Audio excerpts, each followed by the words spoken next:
సీనియర్లతో young హీరోలు ప్రతి language లో పోటీ పడుతున్నారు. వాళ్ళ క్రేజ్ ని మ్యాచ్ చేయడానికి రకరకాల ప్రయత్నాలు చేస్తున్నారు. సీనియర్లే పోటీ పడుతుంటే ఆ మాత్రం స్పీడ్ మేం చూపించలేమా అంటూ వరుసగా సినిమాల్ని చేస్తూ సీనియర్లకు పోటీ ఇస్తున్నారు.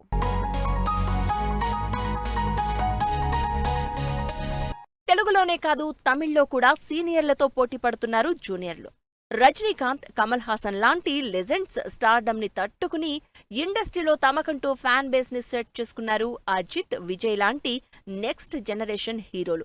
యంగ్ హీరోల్లో 150 కోట్ల రెమ్యునరేషన్ తీసుకుంటున్న విజయ్ తన లాస్ట్ మూవీ జననాయకన్ని సంక్రాంతికి రిలీజ్ చేస్తున్నారు.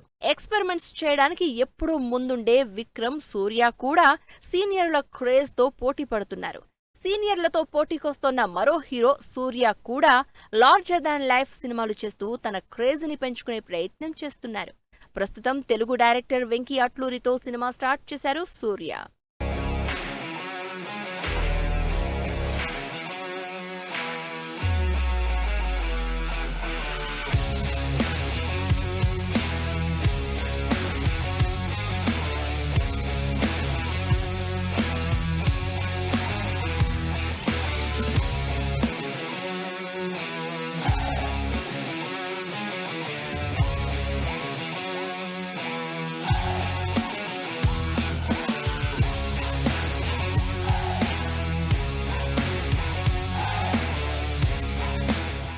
స్టార్డమ్ విషయంలో సీనియర్లకు పోటీగా వస్తున్నారు కన్నడ, మలయాళ యంగ్ హీరోలు.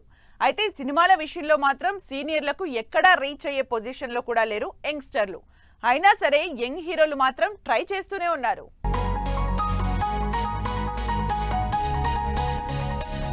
కన్నడ, మలయాళంలో కూడా సీనియర్లు, జూనియర్ల మధ్య పోటీ గట్టిగానే ఉంది. హిట్ ఫ్లాప్ తో సంబంధం లేని ఇమేజ్ ని సంపాదించుకున్న సీనియర్లలో పృథ్వీరాజ్, సుకుమారన్, నివిన్ లాంటి హీరోలు పోటీ పడుతున్నారు. ఇక కన్నడలో అయితే సీనియర్లకు గట్టి పోటీ ఇస్తున్నారు యష్, రిషబ్ శెట్టి లాంటి యంగ్ హీరోలు.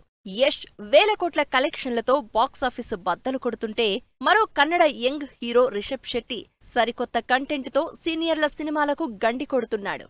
ఇలా సీనియర్ల ఇమేజ్, ఓపెనింగ్స్, కలెక్షన్స్, క్రేజ్ ని మ్యాచ్ చేయడంలో యంగ్ హీరోలకి సవాల్ విసురుతూనే ఉన్నారు.